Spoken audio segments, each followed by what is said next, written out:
At since na binanggit na po natin noong una na siya po ay halos purong-purong Hudyo, so most probably po talaga, ang hihintayin po talaga nito yung Messianic King. No? At yung pong pinakatema po ng pinaka-summary po ng Book of Matthew. Pangalawa, naituro na po ito ni Pastor sa kanyang message sa yung pong 4 phases na pinakita po sa Book of Ezekiel, chapter 1, verse 10 po, no? Na kung saan may 4 na mukha.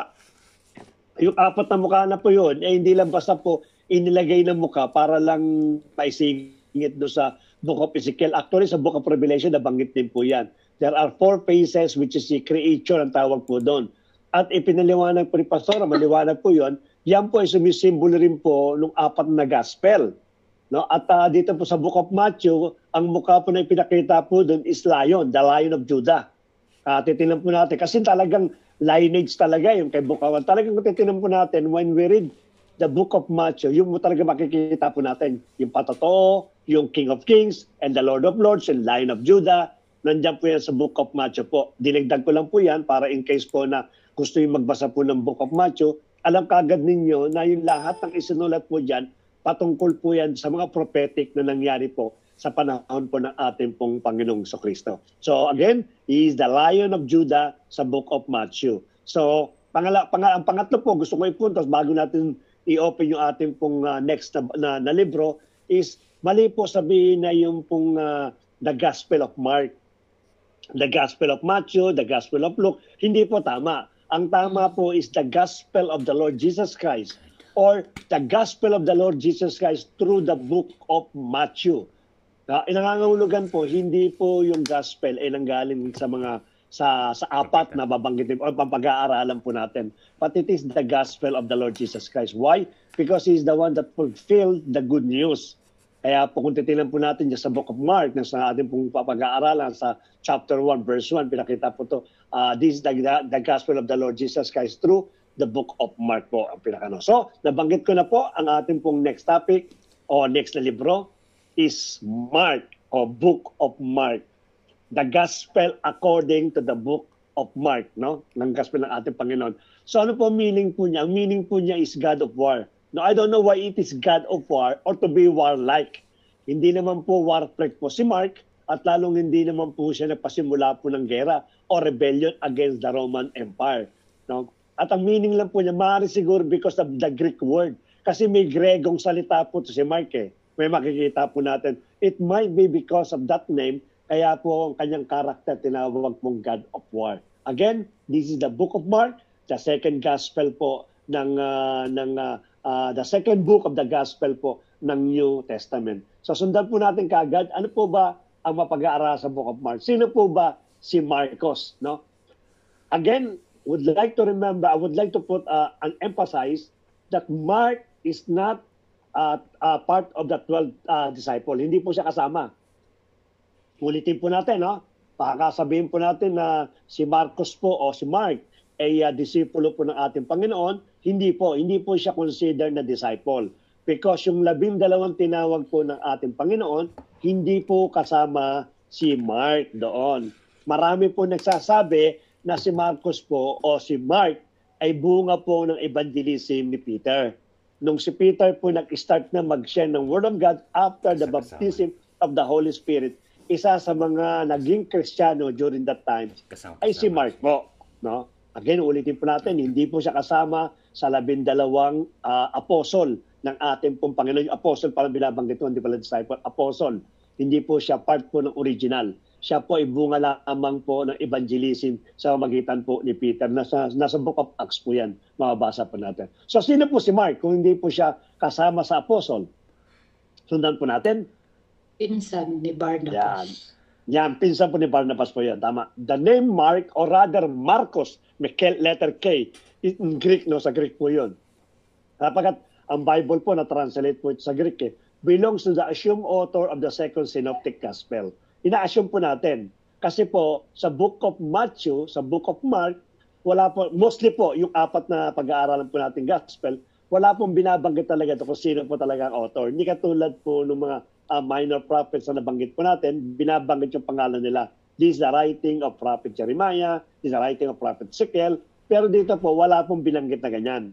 mula po sa Matthew, Mark, Luke at John po, no? Kaya ito po ay anonymous o assuming lang po. Neither of the gospel mentioned the name of Mark. Ito binabanggit sa inyo, hindi po nabanggit. Kahit single po, hindi po nabanggit ang pangalan po ni Mark. But since the times of the early church father, it's been attested that the Gospel of Mark was written by John Mark. Ang pangalan niya pala, John Mark. No? Ang ganda ng pangalan niya, kinumbine po nun John at ni Mark. Ayun po ang tunay pong pangalan po niya. Kasi nung araw po nilalagyan kasi, yung original mong libro, nilalagyan po ng Greek na pangalan. Kaya nangyari po dyan, John Mark po. The name John is a Hebrew, no? Which Marcos is Latin. Nasa Latin naman po yung Marcos po niya. Kaya pinagsama po yung kanyang pangalan. The colleague missionary of Peter, who called him his son. Sa 1 Peter chapter 5:13, tinawag niya po si Mark na bilang anak po niya. Kaya marami po ang naniniwala, bunga po si Mark ng evangelism ni Pedro. Kasama po siya at later on, naging disciple po ng ating Panginoon. Nakasama rin po niya si Paul, no? Sa pag-evangelize, no? Bandang huli, nagkahiwalay din po silang dalawa. At siya po, bilangitan ni Pastora, siya po ay pinsan po ni Barnabas. Isa sa mga alagad din po ng ating Panginoon, which is na Acts chapter 13, verse 10, saka sa Colossians chapter 4. So ito po si Mark. Ano po ang pagkakailan natin kay Mark? The first mention of Mark in Acts chapter 12, after Peter is miraculously released from the King Herod's prison by an angel. Natatandaan po niyo na si Peter po kinulong sa pagpoproclaim po ng gospel ng ating Panginoon. At because of the miracles ng ating pong Panginoon, nakatakas po ito at napunta po doon sa synagogue doon po sa upper room na kung saan nagpipray yung mga kasamahan po nila. Dito po unang nabanggit ang pangalan po ni Mark sa chapter 12, no, ng Acts. Hindi po nabanggit po yan doon sa apat na gospel and the rest po ng libro, kundi sa Acts po lumabas po unang pangalan po niya. Verse 12 says, he came to the house of Mary, the mother of John, whose name was Mark. Nangulugan po ang pangalan po ng nanay niya, si Mary din. Napaka-famous kasi yung Mary po na pangalan during sa panahon po ng ating Panginoon. Katulad ng nanay po ng ating Panginoon. It is Mary, yung pong babae po na makasalanan, Mary Magdalene. Mary of Bethany. Mary Bethany, meron din po. Ito po, magkaiba po si Mary Bethany at Mary Magdalene. No? Ito po, meron din ang pangalan po ni John Mark, yung pangalan po niya, where many gathered together praying. Ito sabi niya, umakyat po sa upper room ang ating nakapatid sa Peter, at dito po nabanggit nga po yung pangalan po ni John Mark. Unang-unang pagkakabanggit po. Kaya po lumabas po yung pangalan ni Mark bilang isa sa mga sumulat po ng gospel. Mark is a surname, a last name. So sabihin, ang first name po niya, John. So his real name is John Mark. This fact is a mention few verses later in Acts chapter 12, verse 25. Now again in chapter 15 of Acts. Kumpleto po yan. John Mark po ang pangalan po niya. Kaya huwag kayo malilito, bisa pagkatinatawag pong John Mark, kala po natin si Apostle John po yan. Hindi po. Siya po ay si Marcos na sumulat po ng isa sa mga synoptic gospel. Ano po yung mga famous verse in the book of Mark? Marami din po ito. Yung mga verses na ito. Kaya lang po, pinili ko lang iba, base lang doon sa nagustuhan ko. Maaari pumili din po kayo. O maaari, meron din kayo mga famous verses na na-memorize na. Memory verse sa book of Mark. No? Ito po yung mga pinili ko po na I do believe na maaaring makinabang po tayo na ma-encourage at the same time ma-memory verse po natin. Mark 16 verse 15 to 16, napaka-famous po yan. Yan po yung Great Commission na lagi po naririnig po natin na, ay, ano ba yung Great Commission binabanggit nila? Kinuha po yan sa Mark 16 verse 15 to 16. Pag nababanggit po ng ibang kapatiran na dapat ay sundin po natin o gawin po natin yung Great Commission.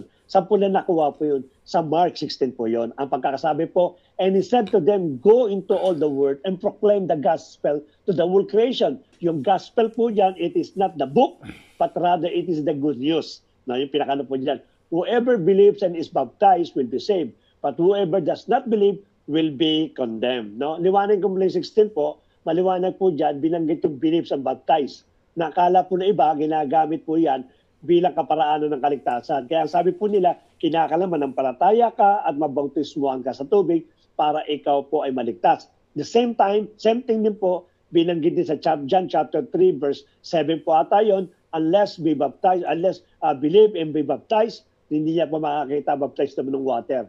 So ginagamit po ito. Pero if you try to see our verse, maliwanag po yan, no? Ang sabi po na, whoever believes and is baptized will be saved. Ang sabi po doon, no? But let us remember yung pong next na paragraph, ang sabi niya, but whoever does not believe, ginamit lang po yung believe, hindi po baptize, hindi sinabi po, but whoever does not believe and baptize will be condemned. No, hindi po. Sapat na kasi yung believe.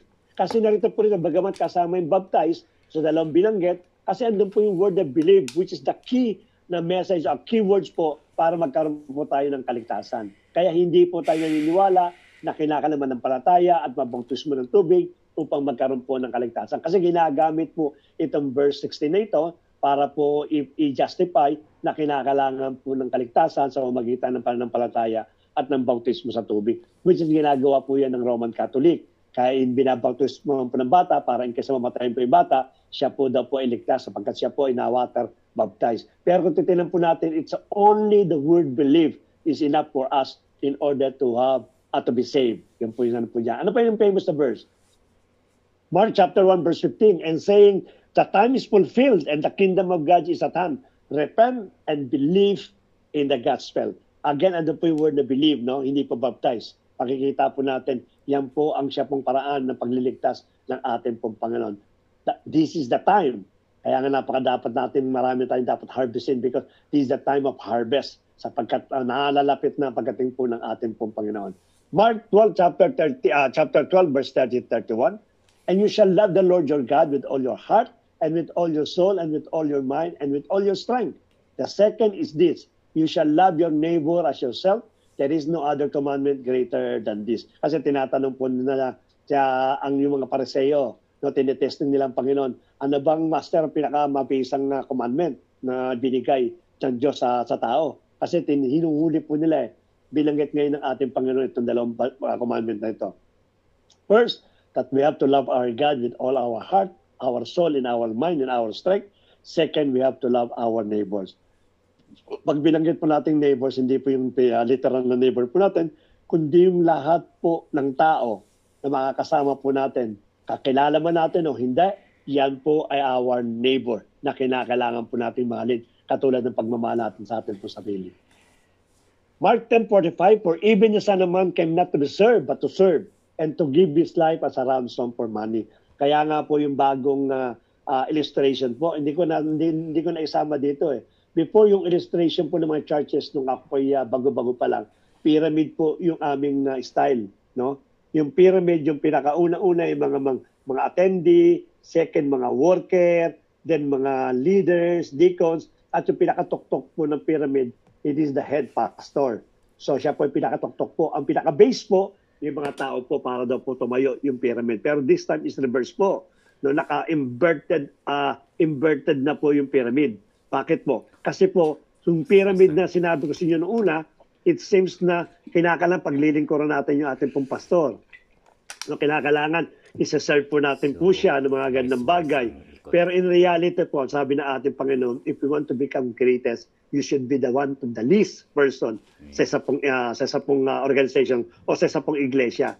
Kaya dapat po ang tao po, ang leaders, ang dapat po na nagsiserve. If the members can walk 1 kilometer, the leader must walk 10 kilometers. Mas doble po o mas 10 times pa po. Yun ang dapat pong design ng isang iglesia. Hindi po bossy ang mga leader, kundi dapat po sila po yung nagsiserve. Nagbigay po ng magandang example ang ating Panginoon. He came not to be served, but to serve. In fact, alam ng bawat sa atin yan, may ginawa pong ating Panginoon na pinakamababa na talaga nakita po yung paglilingkod po niya, yung washing of the feet ng kanya po mga disipulo. Okay po? Yan po yung mga verse. Pero pa po, Mark 9:44-47, last po ito. And if your hand causes you to sin, cut it off. It is better for you to enter life crippled than with 2 hands to go to hell, to the unquenchable fire. And if your foot causes you to sin, cut it off. It is better for you to enter life lame than with 2 feet to be thrown into hell. And 47, and if your eyes causes you to sin, tear it out. It is better for you to enter the kingdom of God with 1 eye than with 2 eyes to be thrown into hell. Bakit po hindi sinama dila? Dito po sinama yung mata, sinama po yung paa, sinama po yung kamay, dapat sinama yung dila kasi dila talaga ang siyang magano po dyan. Ang delikado, no? Napakalit pero na pwedeng ibulid ang kaluluwa ng tao sa dagat-dagat ng apoy. So before I move to the next slide, may napapansin kayong error dito sa Mark chapter 44 verse 47. Sino po matatalas ang mata? 40? Ano yun? Nakamute ka, mama. Sinong natatalas ang mata? Ano may mali dito? O may kulang?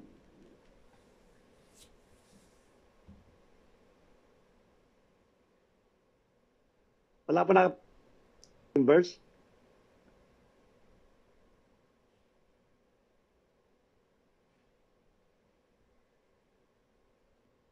Anyone? 1i. O hindi po nakikita? Nakikita ba mamaya aking slide? Nakamute ka? Kita, binabasa pa siguro nila. Ano yung may difference? Ano nakita yung something wrong? Saan? 47? Yung 1i. Ano po, 1i. Pas, ano klaseng wrong? Literal, grammar, or Sa foot. sa person, Ano? sa person, Doon po sa pagkakapresent ng ganyan, meron diyang wrong eh. Ano po? Saan? Hello, good evening. Sige, good evening po, Ate May Rana. napansin pa ako, good evening po, Pas. Ano po, yung ano po? foot, Sino? instead po, parang foot ba? If Ay, your balang foot sa possesses words everything. kayo, no? Sige, para tayo magtagal. Wala kayo napapansin, wala pong 46. Ay, oo nga, no? 45, Tayo 48. 44, 45, 47. If you Oo. try to open your Bible, wala rin pong 46 po dyan. Bakit? Pero during the old translation, meron pong 46 po dyan. So Oh, in the bakit? latest, yan, sige. May tatanong sigurado, bakit? Pinakatanong po dyan. No, kasi pinaka-latest po, nung na-discover po, yung pong Dead Sea Scroll. No, nagkaroon sila ng reference, yung palang 46, actually meron po yung 43. No, inumit na po yan, hindi na po sinama. Kasi po, pagdating po ng 48, yung pong 43 at 46, inuulit po ng 48. So nangangahulugan po, ang sabi po ng mga nag-aral po ng mga Bible, na para lang daw po magkaroon ng sense at maintindihan nila na yung 44, pag ito ginawa mo, sagot doon yung 48. Yung 40, pakibasa po yung 48 para ano. Yung pong wherein the fire quenches not, no? Parang hindi po na napupugnat yung apoy. Yun ang sinabi sa 48 eh. So nangangahulugan yung 44, pag kaya po yung ginawa po ninyo, yung sumunod po niyan, yung 46 pala, sasabihin po dyan may mga apoy na paulit-ulit lang. Nilagyan lang po yan to make the sentence or the Bible, the verses become like logical. Pero nung nakuha po nila yung Dead Sea Scroll, ito po pala idinagdag lang nung araw siguro ng mga nagsusulat po ng Bible just to make nga sense. Pero tinanggal po, duplication po yon. Kaya wala po yung 43, wala rin po yung 46. If you try to compare your Bible, makikita po ninyo, nasa 48 po yan lahat. Andun po yan. Kaya pinakita na pa ni Pastora. Okay? Walang malinaw ang mata. Wala pong 46 po dyan. Okay? Let us proceed now sa ating pong synopsis, no, ng Book of Mark, the second book of New Testament and the second book of the Gospel. No? Sunod po tayo. Sino pong author po ito? Binanggit ko na po. There has been some confusion about who the author of the book of Mark was. Hindi po solido.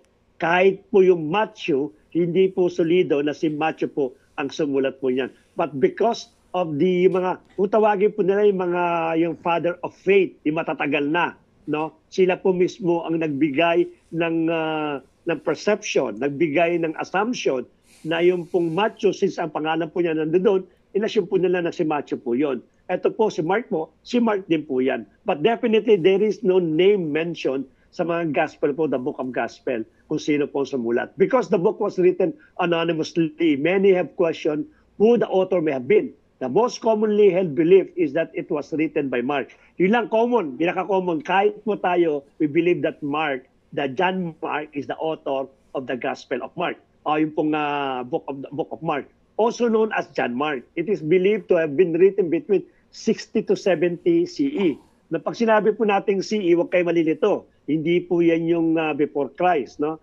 Yan po ay common era kung tawagin. Ang meaning po ng CE, common era, which is also the same as AD, Anno Domini. No? Pwede nating 60 to 70 AD o 60 to 70 CE. Wala pong problema po doon. Many Bible scholars theorize that Mark wrote this gospel while in Rome or Syria. John Mark is the accepted author due to his close relationship with Peter and the stories he records and writes in the gospel. Because siya yung kanang kamay ni Peter eh. Sabi ko nga sa inyo, siya yung bunga po ni Peter. Tuloy po natin. Maybe because those works are not possession of any individual. Hindi raw po yan isinulat ng isang tao, but a common gospel proclaimed by the church. Kasi po nung araw po, sa panahon po ni Mark, meron na po mga churches dyan. No, maaari ito raw po, it is a consolidation of different notes, different writing ng mga churches, at may nag-compile lang nga daw po niyan. At ang sabi daw po nila, ang nag-compile daw po yan ay si Mark, but it is written by a lot of persons. Ano pinakano po dyan? The good news about Jesus the Messiah, not the Gospel of Mark, not the Gospel of Matthew, not the Gospel of Luke. So yun po ang tama po. It is the Gospel of the Lord Jesus Christ. Gospel of Christ. According to church tradition, the author of the earliest Gospel was Mark. This Mark is commonly believed to be the same John Mark, mentioned multiple times in the book of Acts of the Apostle as an associate of Paul and Barnabas. So for the meantime, wala naman po tayong solid evidence. We believe that the book of Mark, it is written by John Mark, one of the disciples na na-convert po during that time po ng ating pong kapatid na si Peter. Ano po pinaka-main theme po nito? The good news about the kingdom of God. Hindi po natin maalis yung kingdom of God. No? In the book of Matthew, also there's a proclamation of the kingdom of God. Also in the book of Mark, there is also a proclamation of the kingdom of God. In fact, may mga repeated story po dyan na makikita natin, no? Nabasa natin sa book of Matthew, mababasa din natin sa book of Mark. No? Wala pong problema po doon. No, sabi ko nga sa inyo, account kasi ito ng iisang tao. It only divert kung paano lang ipinuputray ang ating Panginoon. But the rest ng gawa ng ating Panginoon, it might be nakita po ni Peter na ibigay po kay Mark, kandi kay Matthew na witness po niya. Kaya yung ginagawa po maaaring repeated po yan doon sa tatlo, Matthew, Mark, and Luke, na magtutuloy po yan. Pero po sa John, mamaya, pag-usapan natin maganda po sa book of John. Maganda kasi yan. Now, Jesus of Nazareth as the suffering servant, which is also sa book of Matthew also. And lastly po, the invitation to follow the Messiah, which is nasa John, sa Mark chapter 16, yung sabi ko sa inyo, the Great Commission. Introduction po tayo. The book is one of the first account of the life of Jesus of Nazareth. Sa Matthew kasi iba kasi. Matthew ba genealogy? Kung bakit sana yung kanyang pagkapanganak, paglaki, pabata, panak. Ito po, immediately, yung account kagad ng ating Panginoon, which is the Jesus of Nazareth. The earliest historical tradition available link this book to a Christian scribe named Mark or John Mark, who was a co-worker with Paul, sa Colossian po yan, and close partner with Peter. Lagi pong mabanggit po yan sapagkat yan po yung mga naging partner po ni Mark. In fact, an ancient church historian named si Papias recalls that Mark had collected all the eyewitness accounts and memories of Peter, shaping them into this account. Yun ang sabi natin kanina, no? Maaaring ito yung mga memories ng ginawa po ni Peter, nabanggit ni Peter, na witness ni Peter, teaching ni Peter, kasi si Peter po, person po yan, nagilala ang ating Panginoon. Kaya po maaaring si Mark, bilang isang manunulat din po yan, maaaring yun po dahilan kung bakit nasulat po niya yung book of Mark. But Mark did not randomly throw the account together. He has a very carefully designed the story of Jesus. In the first line, Mark makes his claim about who Jesus is, the beginning of the good news about Jesus, the Messiah, the Son of God, which is na Mark chapter 1 verse 1. No? What interesting is that this is the only time Mark say what he thinks about Jesus. For the rest of the book, he hopes to influence you by simply putting Jesus' action and words in front of you and showing you how other people to react to him. Mark designed the story of Jesus as a drama with 3 acts. 3 pong acts po yun, no? Ano yung unang act po? The first act is set in Galilee. The second act in Jesus traveling. And the third act takes place in Jerusalem. Each act focuses on repeated theme. Number 1 act po niya, which is chapter 1 to 8, everyone is amazed and wondering who Jesus is. Pinanggit na rin mo sa book of Matthew, no? Nang sinagot po ni Peter kung sino raw ang ating Panginoon. So ito po yung unang act. Kasi po, nung ipinakilala ang ating Panginoon, kapamamagitan po ni John the Baptist, marami nagkagulo dyan. Marami naniwala, maaaring nag-reject, maaaring neutral. Kasi nga po, because of the prophetic ng mga minor prophets, ipinortray nila kung sino yung champion. Binabanggit ko lagi yung champion. Kasi yun ang magliligtas sa Israel eh. Yun ang siyang magbibigay ng liberty, no, sa lahat ng oppressor. And they will return back the glory of the Israel. Kaya po iba-iba yung klaseng ano yan. Iba-ibang klase po yung kanila pong perceptions. No?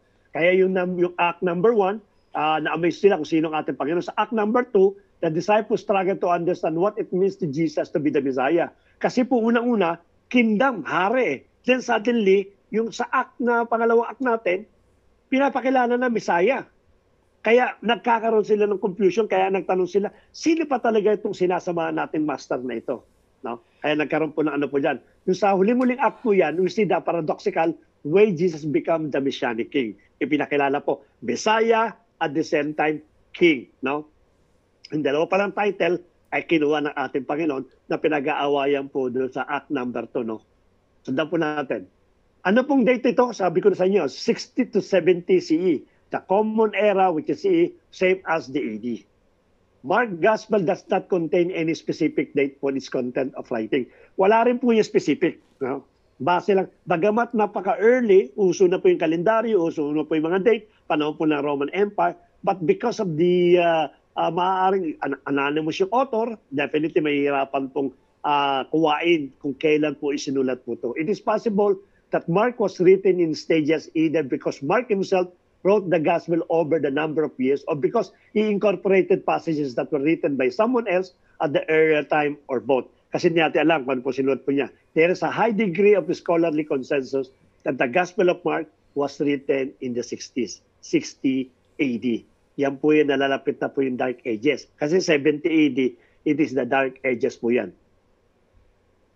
So number po niyan is 16 chapter po, divided into 4 parts. Ano po yung unang part? Mixed reaction to God's kingdom arriving in Jesus. Yung pinoproclaim po ni John the Baptist, no? Yung pong sabi po niya, prepare for the way of the Messiah, no, for the King. Ang inaano po lang, pinoproclaim po ni Prophet John the Baptist. Sumunod po yung chapter 2, chapter 8 po, part 2, chapter 8 to 27, up to chapter 10. What it means for Jesus to be the Messiah. Ito na po kasi binabanggit kasi noong una, kings, then suddenly ito na po yung Messiah. Pumasok na sa chapter 8 to chapter 10. Part 3 po, chapter 11 to 16, confrontation, crucifixion, and resurrection. At yung part 4 po, it is the longer ending. Ito po, controversial din po itong chapter 16, verses 9 to 20. No? Ang tawag po nila is the longer ending. So simulan po natin. Ano po yung simula po natin? Yung mixed reaction to God's kingdom arriving in Jesus. After the opening line, Mark quotes the ancient prophet Isaiah. Kinote yung prophet Isaiah and Malachi. No, Isaiah 9:6, who said that God will send a messenger to Israel to prepare them for God's arrival and rescue of Jerusalem, which is sa Mark chapter 1, verse 2 to 15. Bilanggit kasi sa book of Isaiah and Malachi, magpapauna po ng isa pong propeta na siya po ang magbibigay ng daan, mag-prepare ng daan para po sa darating na Messianic King, na pinakano po dyan. At kilalanan po natin kung sino po yung propeta na yon. Mark introduced John the Baptist as the messenger. And right when you expect God to show up, Mark introduces Jesus. As he enters the scenes, the heaven opened, God's Spirit descends upon Jesus, and God says, "You are my beloved Son." Ito na po yung binautismon po ni John the Baptist, ang ating pong Panginoong Kristo. As you can see, it is in Mark 11, sa simula pa lamang po, malaki na po ang ating pong Panginoon. Unang storya po yan ng ating pong Panginoon bilang adult, no? Mark then includes a summary of Jesus' core messages. Ito yung mga message po niya. He went about Galilee announcing the good news that God's kingdom has come near. Again, God's kingdom po lagi po yan. No? Throughout the gospel po, puro God's kingdom po yan. Jesus is carrying forward the story from the Hebrew scripture about God's rescue operation for His word. Through Jesus, God is restoring His reign over the world by confronting and defeating evil. Binanggit na po ito sa mga prophecy. Jesus then invites all to live under His reign by following as a disciple. Ito na po yung kumukuha na po siya ng disciple dyan. After this introduction to Jesus and His message, Mark places a block of story showing Jesus' power at it brings God's kingdom into reality. Ito na po, nagpe-perform na po siya ng healing, nagpe-perform na po siya ng mga pagpapalayas ng mga demonic spirit, yung mga sicknesses, yung mga broken, lahat po tayo mga oppression of dark spiritual powers, ipinakita na po ng ating Panginoon what it means to be God's kingdom. No? Kaya po yung God's kingdom, it is not a matter declaring that the God's kingdom will come, but rather it is also a demonstration of the power of the Lord Jesus Christ. Hindi lang sa Kanya, no? Ibinigay po yung authority sa atin. Kaya when we declare about God's kingdom, it is a liberty, not only for yourself, but also sa lahat po ng ating makakasama. You have the authority to liberate them. Palayain sila sa mga oppressions. Why? Because ang sabi ng ating Panginoon, the same authority that I have is I'm giving to all of you. Kaya po yung God's kingdom po dyan, it is not a matter of getting to the kingdom, but also to exercise the power, become a citizens of His kingdom, God's kingdom. Even that's something that for Jewish people, only God has the authority to forgive sins. Dito rin po yan sa John chapter 1 to chapter 8. Nagpatawad po siya, which is only God can forgive sins. Jesus' provocative actions in these stories produce very different responses. Many people become His disciple and follow Him, while others don't know what to think. There are some who totally reject Him, like Israel leaders who accuse Him of blaspheming God and being empowered by the evil. Pinaratangan ng ating Panginoon na yung authority po niya nanggagaling po sa evil. Jesus is not surprised by these diverse responses. He even draws attention to them. In chapter 4, Mark collects many of Jesus' parable about the hidden, mysterious nature of God's kingdom.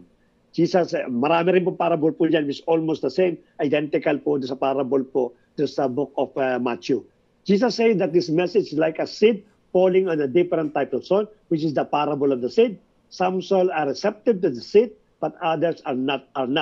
Like a tiny mustard, the parable of tiny mustard. It seems small and insignificant, but it will grow to a huge size and surprise everyone.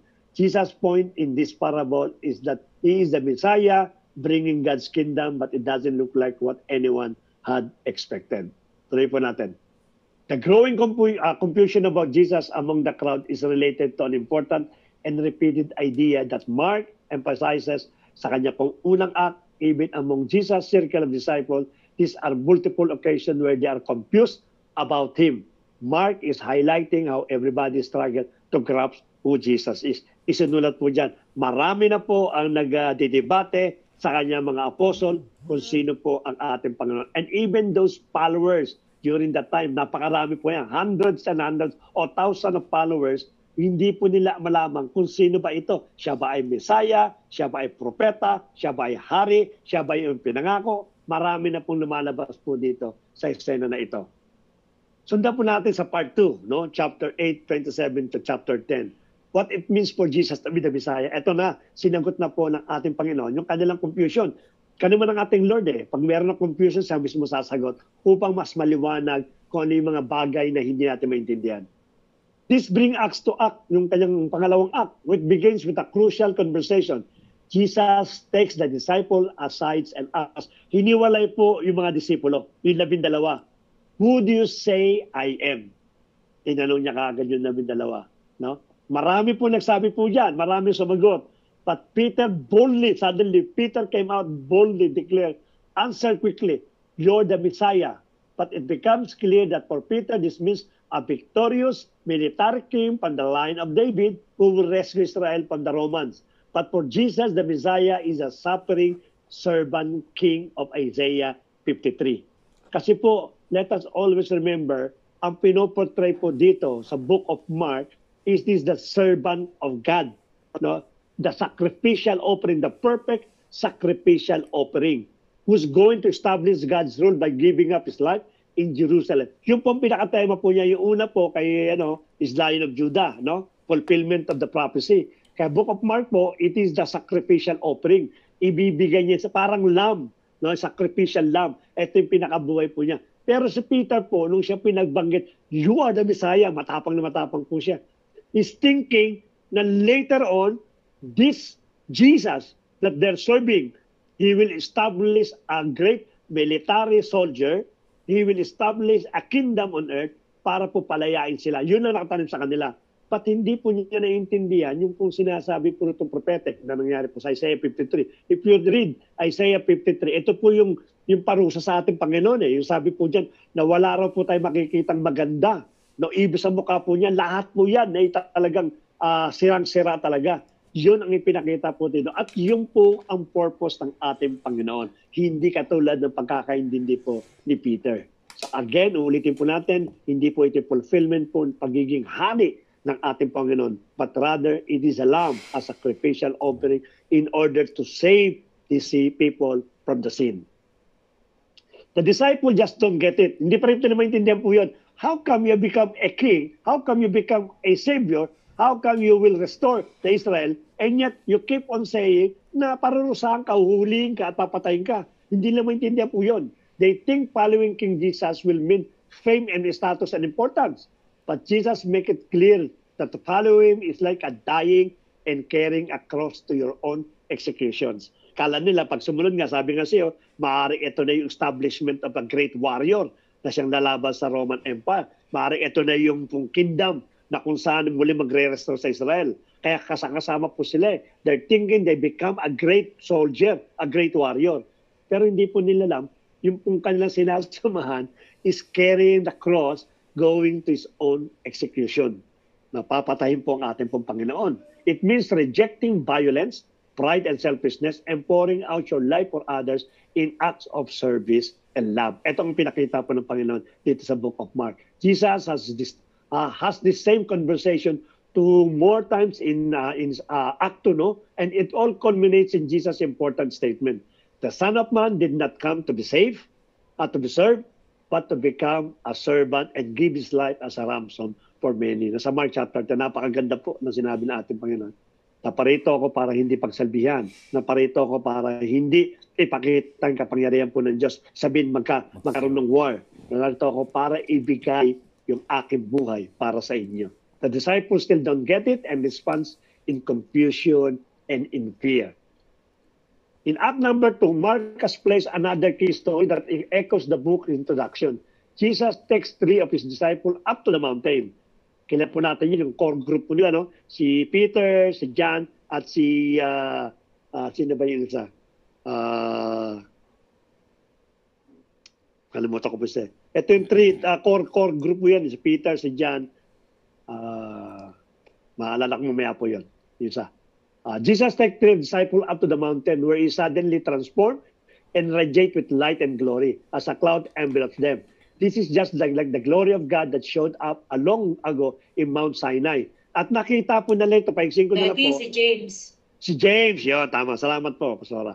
Si Peter at si James. Ito yung tatlong laging kasama po ng ating Panginoon. Ito yung core group po niya. No, nakita po nila doon sa Mount Transfiguration, nakita po na si Moses at si Elijah, kausap ang ating Panginoon.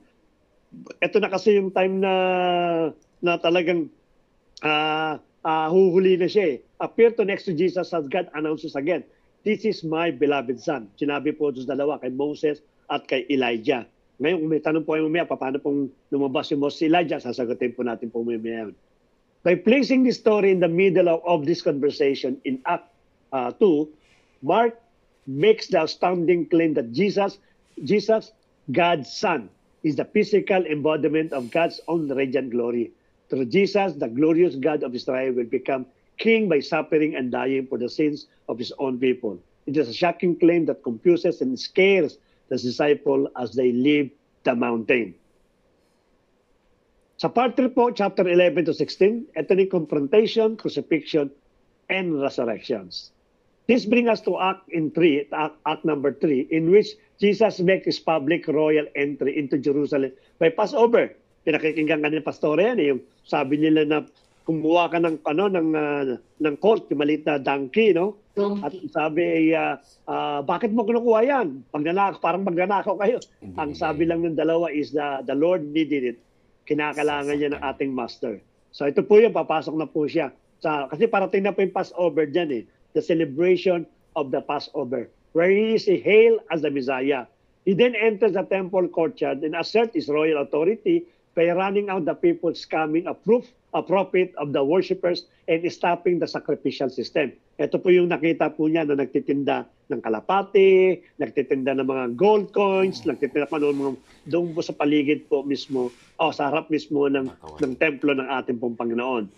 This kicks off the whole week of Jesus debating and confronting the leaders of Israel, exposing their hypocrisy. In response, this leader set in motion a plan to have Jesus killed. Jesus warned the disciples, predicting that Jerusalem and its temple will be destroyed within a generation. His disciples will also be persecuted like him until he returns to bring God's kingdom fully over all the world. Ito na po yung challenge po niya, yung mga Pariseo, Sadduceo, no? Yung mga leader po ng sekta nung araw po sa Jerusalem. This all leads up to the final night, no? Jesus as a Passover meal with his disciples, a symbolic meal that tells the story of Israel's liberation from slavery to the death of the Passover lamb. Jesus takes these symbols and give them new meaning. They point to him and the liberation from sin and death that will take place through the death of the suffering servant, Messiah. No?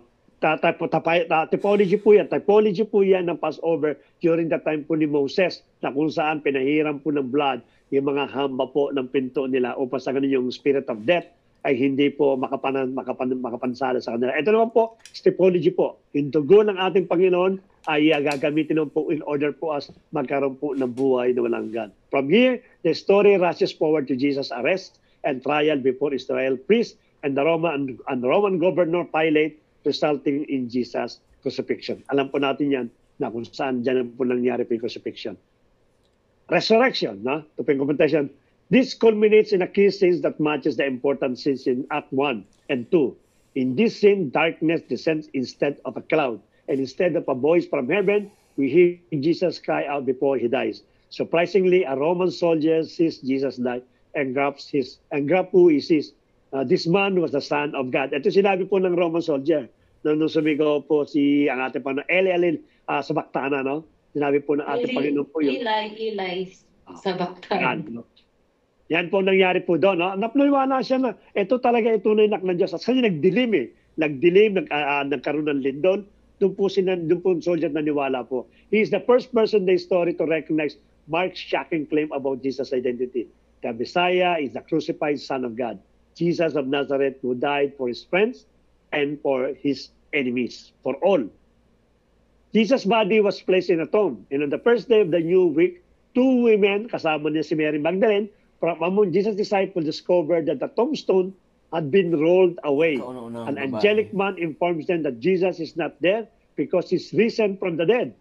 The angel orders them to go tell the good news. This is the gospel, the good news to the other disciples. Jesus is alive and will meet them in Galilee. The women are freaked out. As Mark says, they fled from the tomb in terror, telling no one for they were afraid. That's how the book of Mark ends, with Jesus' disciples showing the same kind of fear and confusion that concluded the first two acts. And lastly po, sa part 4 po, the longer ending. Ito po, medyo naging controversial din po ito, no? If you look in your Bible, you see that there's more to Mark's gospel account. It includes a longer ending where Jesus appears and speaks to disciples. Ito na po yung kanyang resurrection. Yung pag-usap niya, yung pagkain niya, pagdalaw niya doon sa bangka na muling tinawag niya si Peter. Lahat po yan sa chapter 16, verses 9 to 20. But there's also a note telling you that this ending is not part of the original book and it's only found in later. No? Because of the Dead Sea Scroll, nakita po ito, part po ito ngayon ng Book of Mark, less reliable manuscript. It's possible that the original ending got lost or Mark never actually finished his account.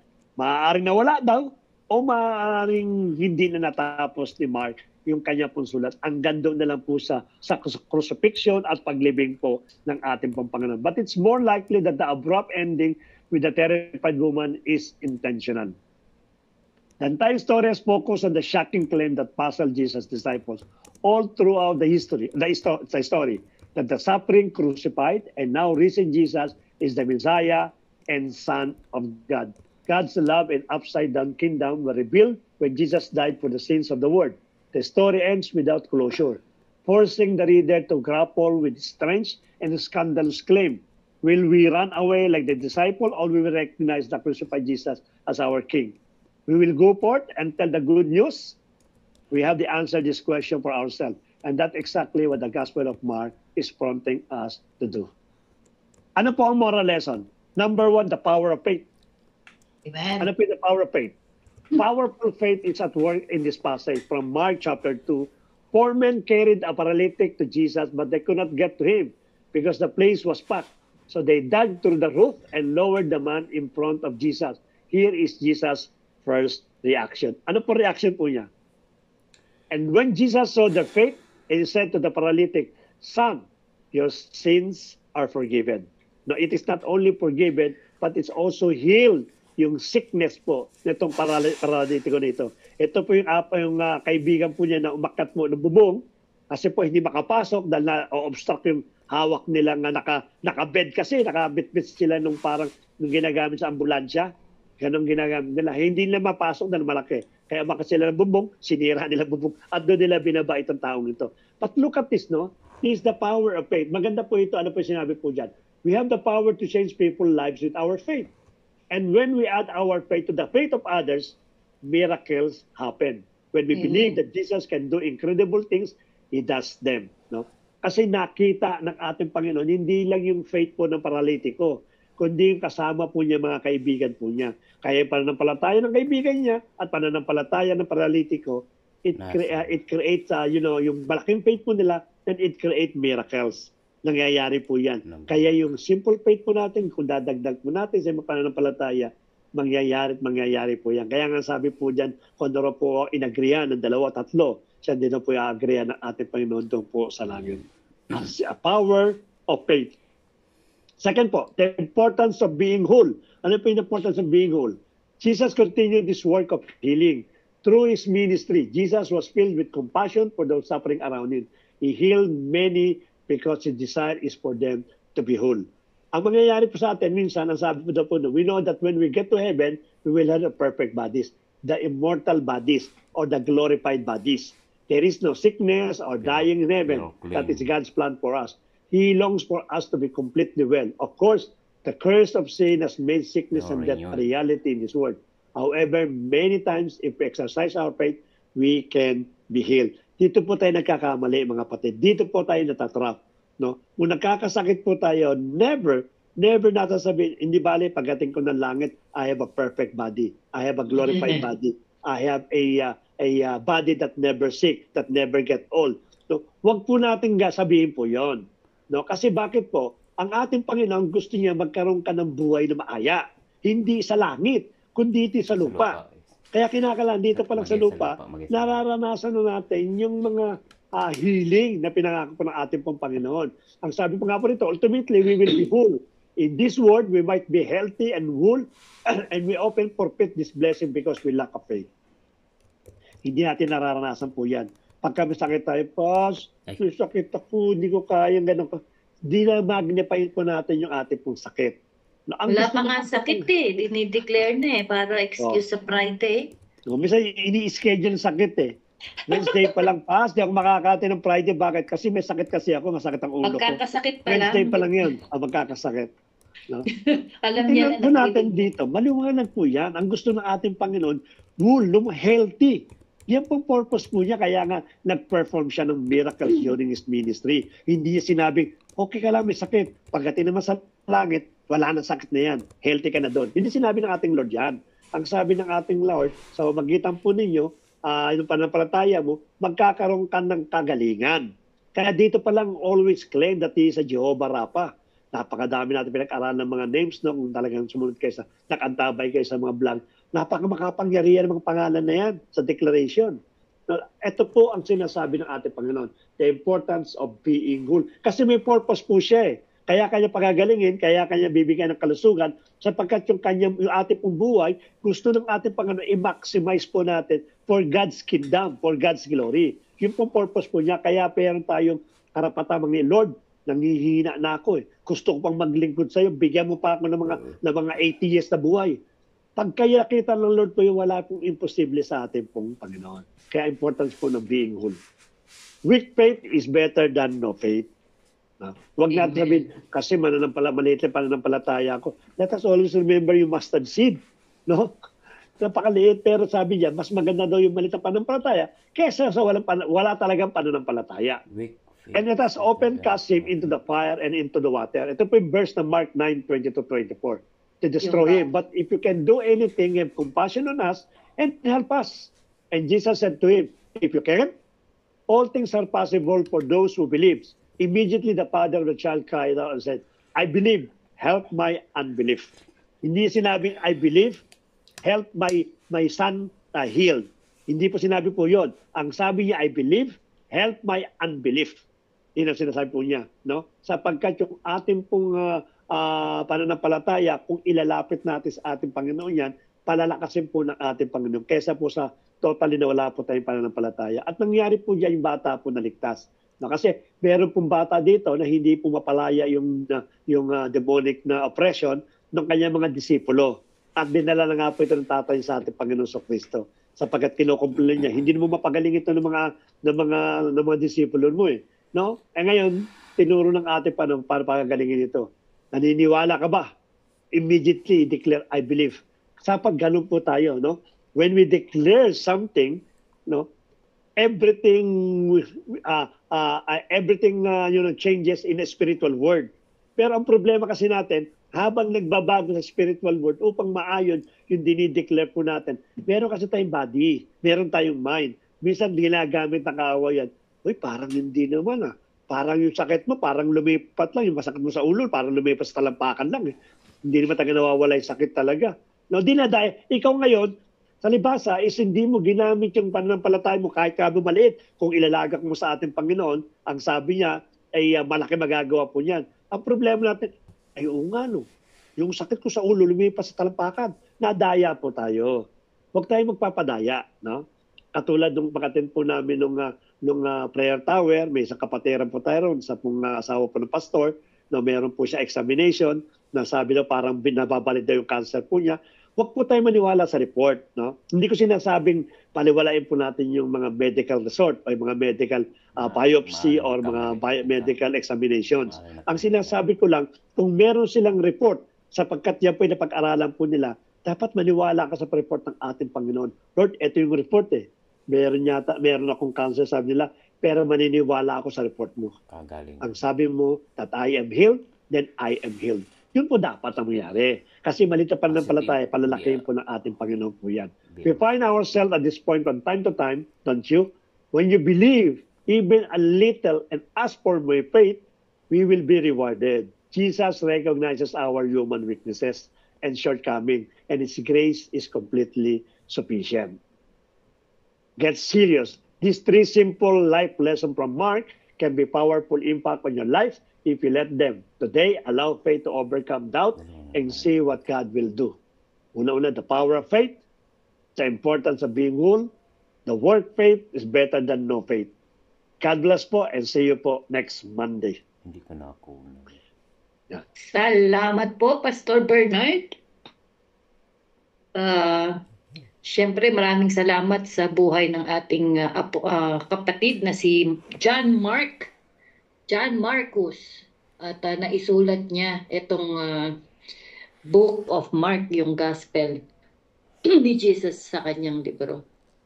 Maganda po itong sinabi ni Pastor yung sa I believe, sabi nung tatay, help me with my unbelief. Parang contradicting yung word, no? I believe, tapos help me with my unbelief. Diba? Pero sa Tagalog po, magandang version niya. Tingnan natin, ang sabi niya, sumagot agad ang ama ng bata, sumasampalataya po ako. Pero kulang pa. O, diba? Mas malinaw sa Tagalog eh. Pero kulang pa, sabi niya, dagdagan niyo po ang pananampalataya ko. So, hindi po ibig sabihin ng unbelief doon na wala siyang pananampalataya. Ang sinabi, I believe, sabi niya, nananampalataya ako, pero kulang pa. Tulungan niyo po akong madagdagan yung pananampalataya. So lahat po tayo, sabi ko nga po, katulad din natin si Abraham, dumaan po sa unbelief, no? Tapos unti-unti nagiging matatag ang pananampalataya kapag ito'y pinapractice natin sa buhay natin. Amen. Practice makes perfect, sabi nga po. Practice, hindi lang po Kaya yung mga kapag, muscle natin ng at saka yung mga Hindi, boses natin sa pagkanta, Try and try until higit you lalo succeed. yung sa pananampalataya natin ang i-practice po natin sa buhay natin. Try and try Okay? until you success. Merong tanong si Kuya Manny. Okay, sabi ni Kuya Manny, teka ha, uy, makulit itong aking ano. Sabi ni Kuya Manny, sino daw pong kauna-unahang babae nakakita sa muling pagkabuhay ni Jesus Christ? Sige, sagutin po. Sino po? Pwede pong mag-unmute ha, para mabilis tayong makasagot. Huwag na po kayong mag-type, baka pindot system ang typing, mabagal. Tapos, tanong, bakit pa pumupunta dito yun? Okay. Ang sabi pa, ano daw po ang dahilan ng ating pagkakasakit? Ang unang nakakita, tama po, si Mary Magdalene. Ano naman daw po ang dahilan ng mga sakit? Sino sumagot ang Mary Magdalene? Si Ate Rona sa chat. Tama. Tama. Okay, si Mary Magdalene po. Siya po ang kauna-unahang babae na nag-evangelize at nagpatotoo ng muling pagkabuhay ng ating Panginoong Jesucristo. Okay? Kaya hindi po namimili ang Diyos ng gagamitin niya. Maging itong si Mary Magdalene na dating prostitute ay ginamit po ng Panginoon. Ito yung, yun daw pong libro ng Mark is full of paradox, no? Kasi kung tutuusin na, sabi niya, kung gusto mong maging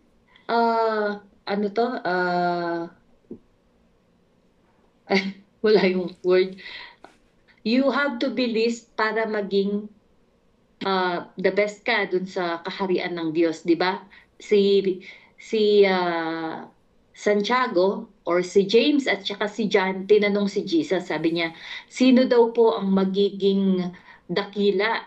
Sino daw ang magiging great dun sa kaharian ng Diyos? At ang sagot ng Panginoon, kung sino mang gustong maging great ay kailangang maging least. O, diba? So ito yung paradoxal. Ang sinabi niya, kaya niya sinabi, dumating siya para hindi paglingkuran kundi maglingkod. So ito po yung mga paradox. Ano pa sabi niya? Doon daw po, ang propeta daw po ay hindi ina-acknowledge sa sarili niyang bayan. Ako niyo po. So kung tutusin mo, paradox din yun eh. Biruin mo, sinira nila yung bubong nung mga kaibigan. Sinira yung bubong para lang mapagaling yung kanilang kaibigan. Imbes na magalit si Jesus Christ at bakit nyo sinira yung bubong na yan, sinabi niya, what a great faith. Ba? Sabi niya, wala akong makitang faith na katulad nito. Sabing ganon. So kumbaga, imbes na pagalitan, ay pinuri pa ng Panginoon yung ginawa nila na pagsira sa bubong. At yun nga po yung isa, no? Kinuha na nga yung donkey. Nung tinanong, kailangan lang ng Panginoon. Wala na pong sinabi yung may-ari. So, ito yung mga paradox talaga, no? Dapat, kasi ang tendency bilang tao, ay hindi po pwede yan. Ba, magnanakaw ka. Sabi ko nga po kay Pastor kanina, meron kayang magnanakaw sa panahon natin na ginawa ito. Nagnanakaw siya. Kailangan nandun. Tawang kita bukas. Tawa na tawa si Bernard sa akin kanina. Sige. Meron pa po ba kayong mga napansin na paradox dyan? Sa natin? Natandaan po natin yung Mark po, ang tema ay laborious servant. Laborious servant at saka the suffering king. So nagsuffer siya kasi sa pagod, so trabaho siya ng trabaho. From the time na nagkaroon, tingnan natin yung book ni Mark, nag-umpisa siya ng water baptism niya kay John. Immediately after water baptism, puro na po yung pag-share ng gospel, pagpapagaling na may sakit, at paghayo, paggagawa ng himala. So palagi pong working ng work Busy, yes. si Jesus Christ. Hanggang sa kanyang kamatayan ay working po siya. Yun nga Kaya po doon yung problema. sa Mark, iba, ang pinakita doon, ox. Opo, yung ox. Kasi laborious, no? Okay, meron pa dito. May nagtatype. Sino? Sige po, kung may mga tanong kayo or meron kayong gustong idagdag sa napansin nyo sa ano natin, story natin ngayon. Nagtaano sila baka may question ka. I-post mo Ito, lang medyo muna. magtatagal tayo dito. Okay. Ito Huwag ang kang question. patagalin. Yan. Questions. Yan. Pasa, Mama. Why 4 gospels? Bakit daw hindi isang gospel na lang? Ba't ginawa pang 4 gospel? Hindi ginawan 2, ginawan 3, ginawan 4, ginawan 5. Mm-mm. Bakit 4? 4 na gospel. Ba't daw po 4?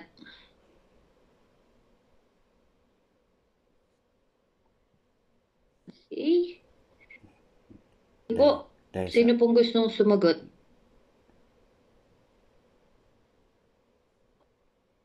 ano na.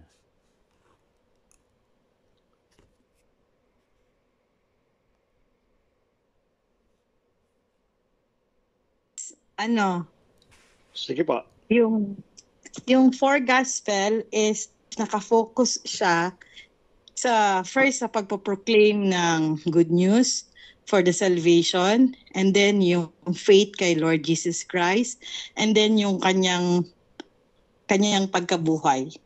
At proclaim the good news of the salvation, call the people to faith and for the resurrection. And to save Okay. for salvation. Yun yung Dadagdagan focus ko yun. ng gospel. Sige, dadagdagan natin. Sino pa po? Amen po. Sige po, pa. Kuya Sai. Sige po. Kaya po siya tinawag na poor gospel. Kasi simula po sa umpisa, silang 4 na po ang kasama ng Panginoon na nasasaksihan nila kung ano po ang kapangyarihan ng Panginoong Hesukristo. Simula po nung napabautismo siya hanggang sa naipako, hanggang sa nabuhay, hanggang sa nagpagaling po at nakaranas po ng mga pahirap ng Romano, ay nandoon po sila. At sila po ang talagang nagiging saksi at sila po ang sumusulat ng mga nagawa po ng Panginoong Hesukristo. Parang sila po ang talagang nakasama simula po nung una hanggang sa huli. Kaya sila po yung poor gospel na tinatawag. Kasi sila, Pablo naman po, hindi naman po talaga nila nakita ang Panginoong Hesukristo. Maliban nung nakita niya lamang po sa isang daan. Kaya po yung poor gospel po talaga, sila po talaga yung nakasaksi at nakasama ng Panginoong Hesukristo. Amen po. Okay, thank you. Sino pa po? Pero pa?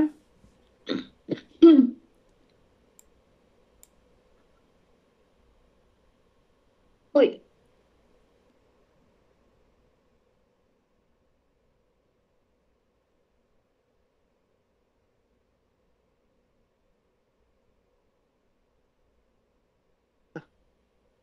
Siguro pas ako, dagdag ko. Sige, Sige dagdag.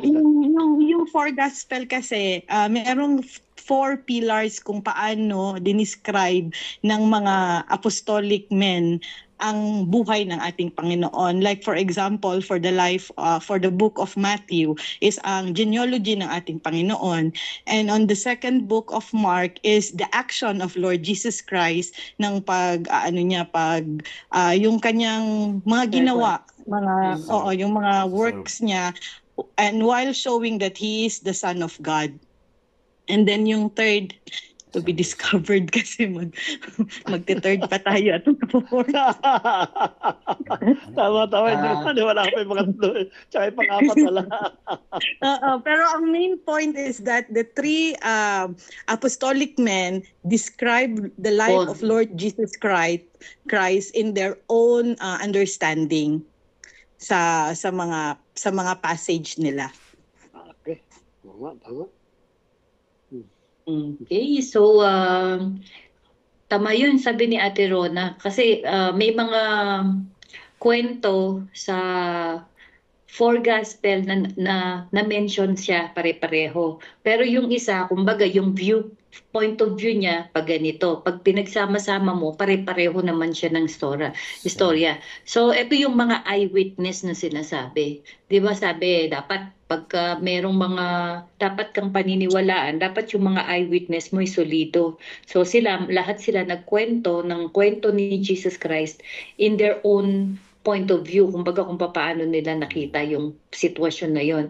At dinescribe nila, first si Matthew, di ba, dinescribe niya na ito nga yung si Jesus is from the lineage of David, na siya yung king na hinihintay. Kay Mark naman, siya nga po yung laborious king na nagpakita ng maraming mga himala. And then yung kay Luke, which is doctor siya, pinakita na siya ay tao pero son of God. At yung kay John, Son of Man yung kay Luke, Son of Man. oo, son of man. Tapos yung kay John. yun namang Son. eagle, 'di ba? Yung kung papaano ka-focus si Jesus Christ as submissive. Napaka-submissive niya sa Panginoon. Focus siya dun sa mission niya na bakit siya dinala dito sa lupa para gawin niya yung redemptive work niya para sa humankind. So yun po. At kung titingnan natin ang earth, 'di ba? North, east, south, west. So apat na direksyon na may witness in four corners, in four directions para mapatotoo na si Jesus Christ is the ultimate Son of God and Son of Man na ibinigay para sa ikaliligtas ng humanity. So yun po yung sa akin. So wala na po. Dagdagan mo na. Sige. Meron pa. Very good. Gusto salita. Parang akin po pa sa tawag nito, parang sila yung apat na nagbigay ng kanya-kanyang bias or view kung paano yung naging buhay ni Jesus nung siya ay nagsimulang mga aral. Yun po. Okay po. Tama. Kasi kung hindi Sige po, Kuya Riga, tuloy yun. hindi pwedeng tama yung sabi ni Paserin na hindi naman lahat nasa harapan niya o kaya pare-parehas na oras, segundo or minuto sila yung nandun.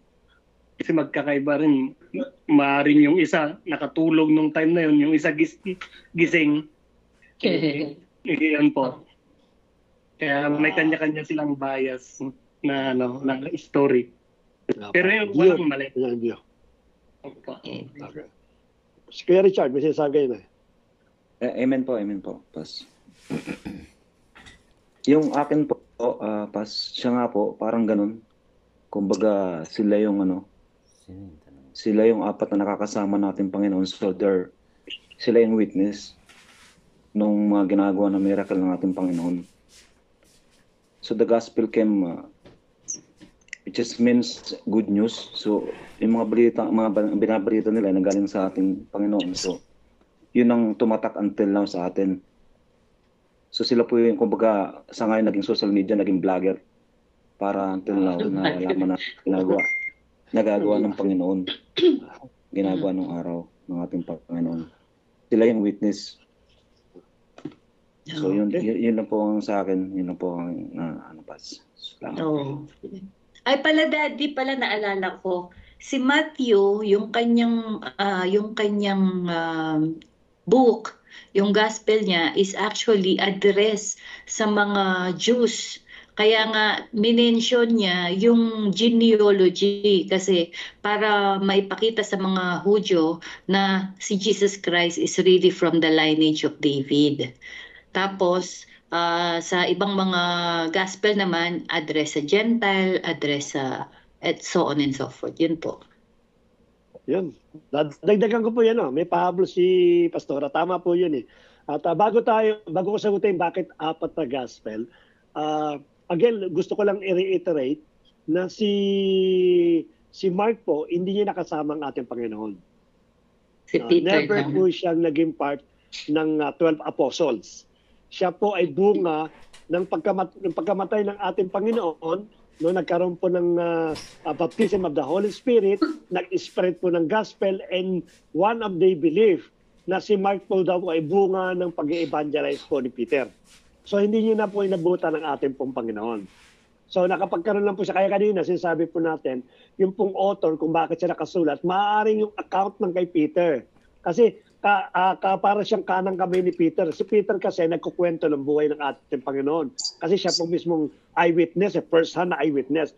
Kaya dahil doon, napapakinggan po niya, nakakasulat po siya. Yun ang pinakanap po doon. Karagdagan lang po yun. Hindi po nakasama po si Mark sa 12 apostles at never po niya na-experience yung presence ng ating pong Panginoon. Okay, dagdagan ko lang po sagot po na Erin, tsaka yung iba pa sagot po nung bawat sa natin.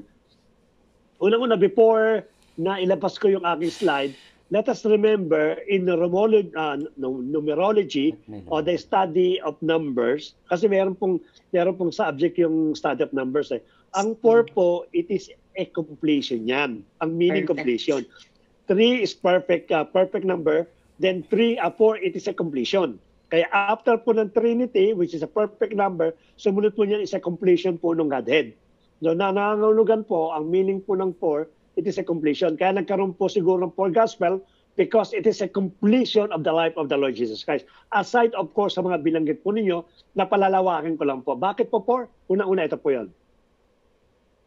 Because of meron pong 4 audience. Binanggit na po yan ni Pastora kanina. Meron kasi 4 na uri po ng tao na pinapatungkulan ang Biblia. Kaya 4 po yan. Sino-sino po yun? Yung pagkasinabi natin sa Jew, kay Matthew po yan. Yung Romans, yan po ay kay Mark. Yung pong Greek o yung mga Hellenist, yan po ay kay Luke. At yung pong Romans at sa buong mundo, ay ang Book of John, yan po ay patungkol sa Romans, sa mga Romano at sa buong mundo, sa mga Gentiles. So meron pong 4 na audience dyan. That's why there's a 4 gospel na tinalakay. Doon sa 4 na yon, iba-iba pong tinatalakay nilang mga audience. Ano pa pong 4? Meron pong 4 portrait. Meron pong 4 na inilabas. Sa Matthew is the Messiah King, which is the lion. Sa Mark is a servant of God, which is nasa Luke po, sa Mark po yan. Mark. Ang ibig sabihin po niyan, ox, no? Yung servant of God kasi nagtatrabaho.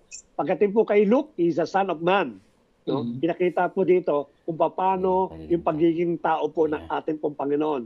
Kasi doktor si Luke kaya biyasa siya dyan. At kay John po, it is a divine son of God. Nangangulugat, 4 po ang pinoportray nitong nung gospel na ito. Ano pa pong 4? Meron pong 4 na purpose. Yung kay Matthew, the fulfillment of prophecy. Yung kay Mark, a minister to God. Kasi ang ating Panginoon, nag-minister po yan sa dating pang Diyos. Pagdating po kay Luke, minister to all people because he's a human being. At pagdating po sa John, to give eternal life. Ito po yung 4 na purpose ng 4 na gospel. And lastly po, 4 emphasis. Ano po yung 4 emphasis? The trust, sapagkat ang fulfillment po ng prophecy, kailangan magtiwala tayo sa Mark, yung example po na pinakita niya bilang servant ng ating Panginoon, ng Mosai. At yung pong sa Luke, na bilang isang ministro sa human being, we need to follow. At yung kay John po, bilang the Son of God, we have to believe. Itong 4 na ito, ang tinatalakay ng 4 gospel. Kaya nagkaroon po ng 4 gospel because of the 4 audiences, 4 portraits, yung magkapagala sa kanya, yung 4 na purpose, at yung 4 pong emphasize. Ang tama din po yung number po natin. It is a completion po. Na totoo po na talagang because of this 4 gospel na complete ng ating Panginoon, yung kanya po mismong objective, yung kanyang duty nang siya po yung nagkatawang tao. I hope malinaw po ito na napaliwanag sa inyo. Okay, dagdag ko din, number 4 po is justice. So sa 4 gospel po na ipakita yung justice ng Lord, yung hinihinging justice ng Lord ay yung sinerve yung justice sa pamamagitan ni Jesus Christ, yung pagbabayad ng kasalanan, that every sin has a consequences, has a penalty. Yun po yung pagbibigay ng sacrifice ng ating Panginoong Jesucristo. That is justice. And then, ang kasunod po ng 4 is 5. 5 po is grace. Kaya po, after po na si Jesus Christ ay mag-resurrect, lumabas na po yung Book of Acts kung saan yung grace ng Panginoon ay abounding at yung Holy Spirit po. At marami nga pong mga na-saved, maraming mga nanampalataya, maraming nakatanggap ng mga authority and power galing sa ating Panginoon. So, 4 number is justice din, and then number 5 is grace, na siya na pong ating tinatamasa sa panahon natin. Okay? Meron pa pong idadagdag sa nitong Y4 Gospel. Malinaw naman po siguro, no? Praise God, at marami po talaga tayo natututunan. Meron po ditong question.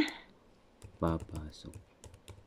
Teka, ang sabi po ni Ate Arlene, medyo malayo daw po sa topic, pero sabi niya, paano po ba daw na-identify ang Diyos na Ama ay lalaki? Kasi Holy Trinity, God, Father, Son, and the Holy Spirit. So ano ang tunay na kasarian ng ating Diyos?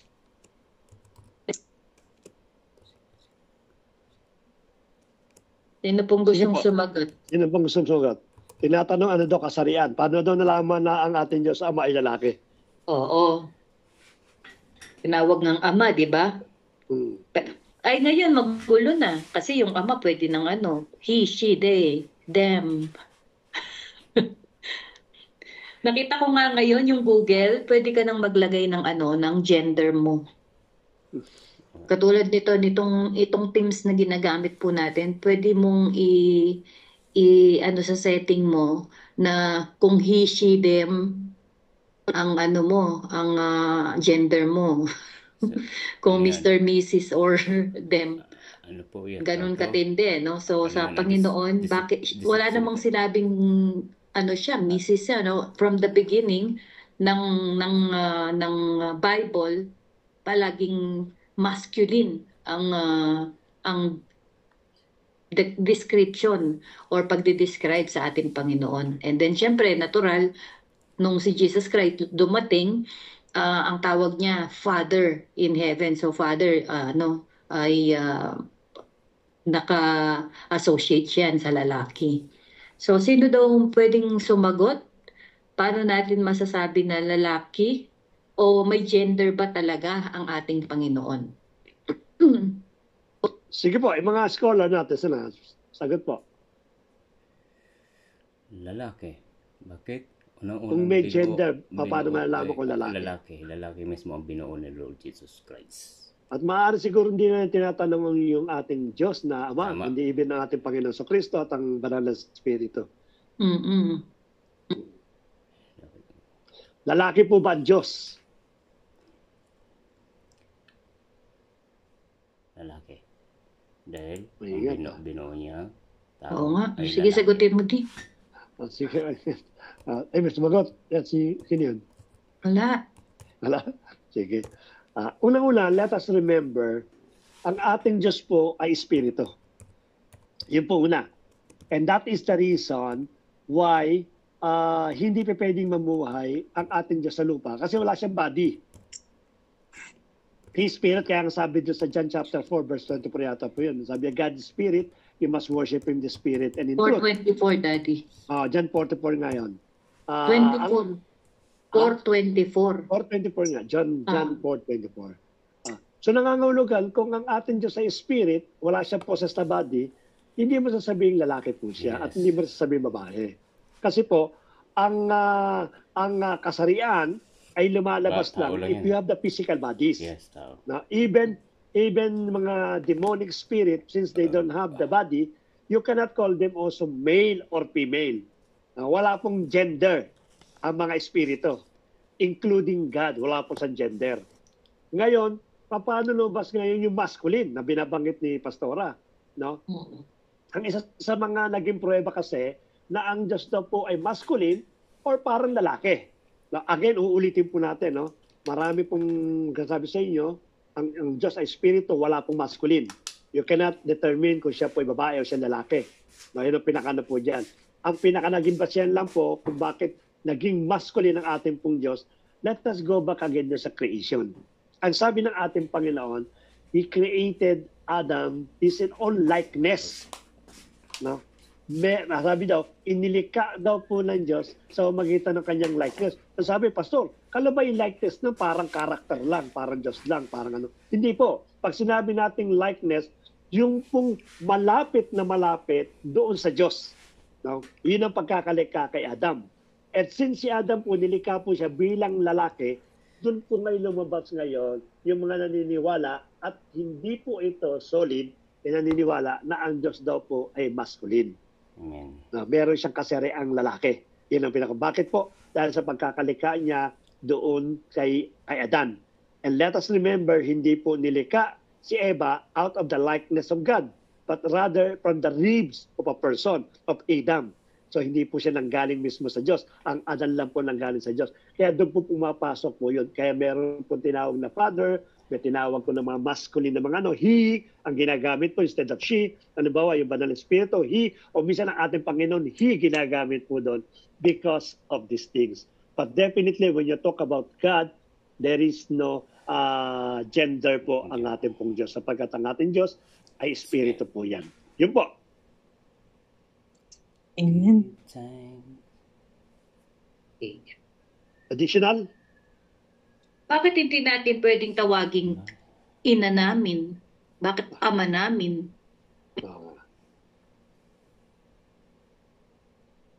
I think sinagot ko na yan. Kasi nga because yung una nilika na lalaki, ang ano, wangis kasi. Kaya most probably, ang sabi nila, God is masculine, hindi feminine.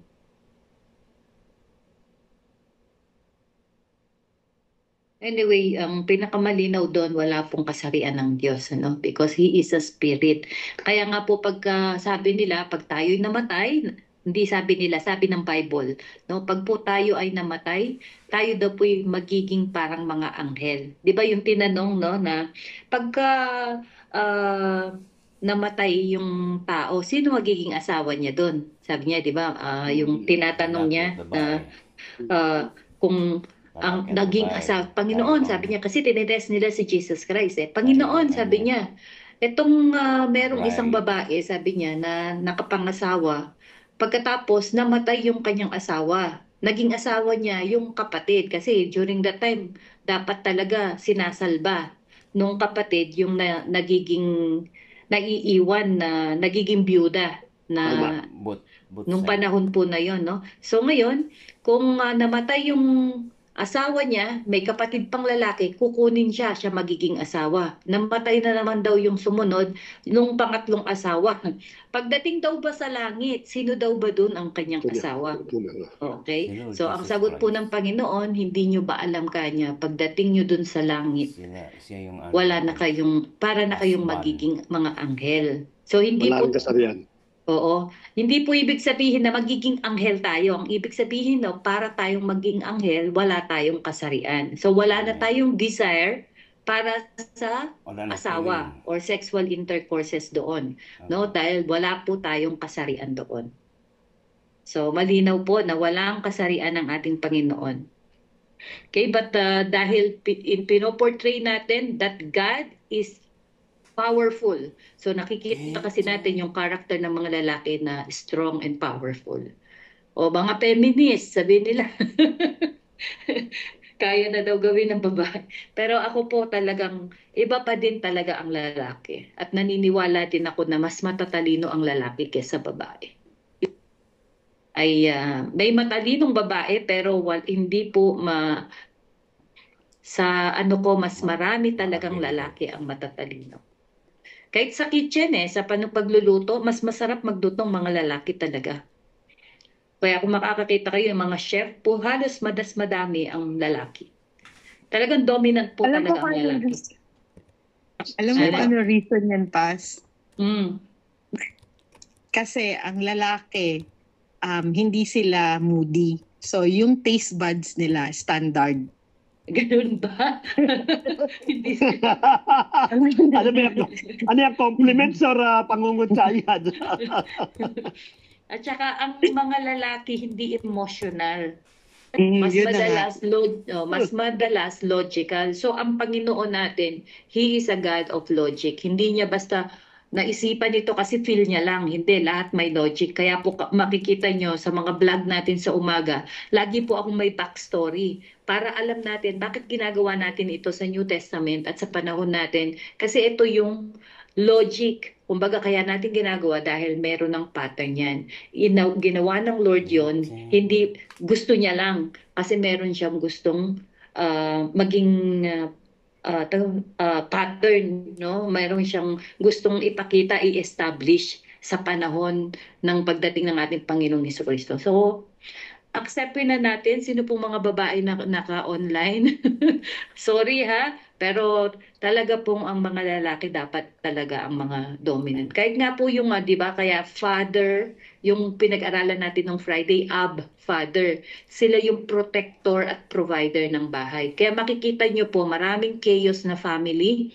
Kapag yung babae ang siyang provider, siya yung nagtatrabaho, mas madalas magulo ang pamilya niyan kesa dun sa lalaki ang nagpo-provide at talagang tumatayo na ama ng bahay. Sorry, mga girls, accept na natin. Let us appreciate our husbands.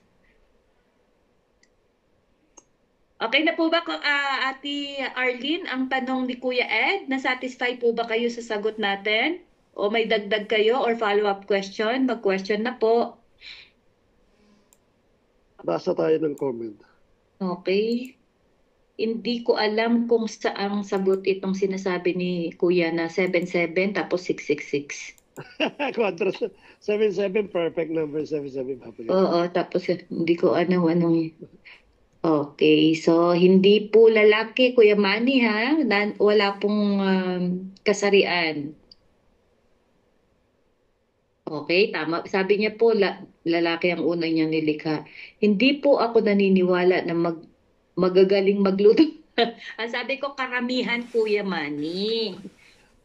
Oo, yung mga talagang mga expert na cook, tingnan mo nga si Ramsey. Si Chef Richard. O si Kuya Ver. Si Kuya Arnold, natikman niyo na ba yung adobo ni Kuya Arnold na napakaraming laurel? Sarap yun. Si Kuya Jake. Sa amin, yung mga kapatid ko, puro magagaling magluto. Sa mga manlapas, marami po magaling lalaki magluto. Kapatid ni Bernard eh. Yung lalaki ang marunong magluto eh. Si Bernard lang ang hindi marunong. Okay, may tanong pa po ba kayo? Si Pas. Marunong na ako. Pag wala ako, marunong yan. Kaya nga mas mahal niya kayo kaysa sa akin. Ako hindi niya pinagluluto, kayo pinagluluto. Sige. Baka may tanong sa ano ni Kuya Manny sa live niya. Si Kuya Jake po kasama sa nanonood. Si Ate Rizabeth at saka si Ate Danica. May tanong po ba kayo dyan, mga kapatid? Natin. Kuya Manny. Para sa akin, sige, sumagot po si Ate Danica. Sabi niya, para sa akin po, kaya po napili si Mama Mary dahil isa po siyang lalaki. At sinabi nga ni Jesus, dadalhin kita sa kaharian ng aking ama.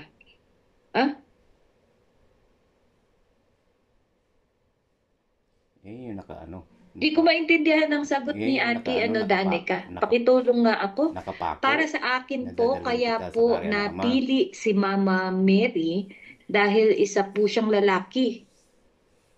Parang magulo, Ate, pakiayos. Baka ibig niyang sabihin, Pas, is lalaki ang Panginoon dahil kaya babae ang pinili niya dahil lalaki ang Panginoon, parang ganun. Okay. Kaya si Mother Mary. Kaya babae pinili niya. Na maging... siguro sa kasarian yan. Parang gul pa rin siguro po doon. Ate, ano, Tapos, oo, kasi ang pagkasig. sabi niya na dadaling kita sa aking ama. Kaya nga po.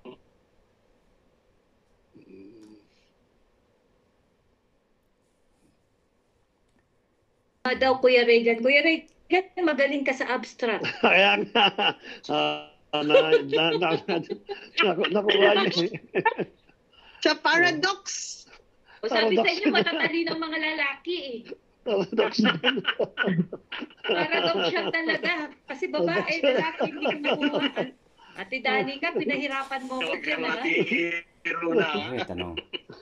Hindi ko makita rito. Ayan, sumagot din po si Ate Elizabeth. Si Mary Magdalene daw po ang unang nakasaksi ng pagkabuhay ng ating Panginoon.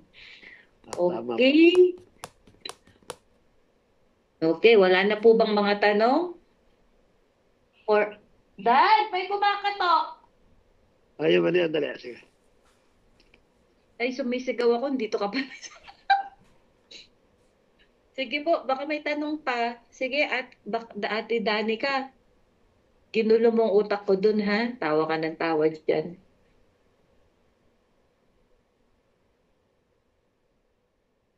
Sorry daw po, sabi.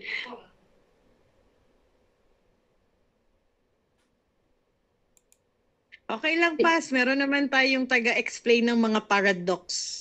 Opo, yan si Kuya Regan. Tingnan nyo, genius. Meron pa po bang mga tanong? Dagdag? Sige na nga po. Ano na lang mga natandaan natin sa turo ng Book of Mark? Sige, kung wala na kayong tanong, sarado mo na lang. Okay. Oh, sige. At meron pong nagdi-deliver ng tubig. Hanggang ngayon po wala pa kaming tubig. Ba't ganun? Sige, ano po yung natutunan natin sa gabing ito sa book ni Mark?